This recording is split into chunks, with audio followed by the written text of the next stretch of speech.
19 અને 20 તારીખે વરસાદી ઝાપટા પડવાની શક્યતાઓ છે।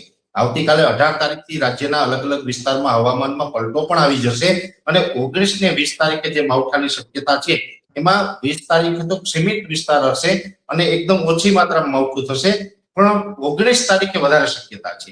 હવે જે 19 તારીખે શક્યતા છે જેની અંદર પહેલા તો જે કચ્છના વિસ્તાર છે એ પાકિસ્તાન બોર્ડરેથી જે શરૂઆત થશે માતાનો મઠ હોય વગેરે, પછી નલિયા વિસ્તાર છે અથવા તો માંડવી, મુન્દ્રા, કંડલા, નખત્રાણા, ભુજ, આ તમામ વિસ્તારોની અંદર માવઠાની શક્યતાઓ છે। એની સાથોસાથ ઉત્તર ગુજરાતના જે વાવ, થરાદ, બનાસકાંઠા, પાટણ અને મહેસાણા જેવા વિસ્તાર છે એમાં પણ સામાન્ય હળવાથી મધ્યમ છૂટાછવાયા માવઠાના ઝાપટા પડે તેવું એક અનુમાન છે। અને સૌરાષ્ટ્રની અંદર જોવા જઈએ તો સૌરાષ્ટ્રની અંદર પશ્ચિમ સૌરાષ્ટ્રમાં થોડી તીવ્રતા વધારે જોવા મળશે, જેમાં દ્વારકા, જામનગર અને પોરબંદર જેવા વિસ્તારની અંદર છૂટાછવાયા સામાન્ય ઝાપટા નોંધાઈ શકે છે।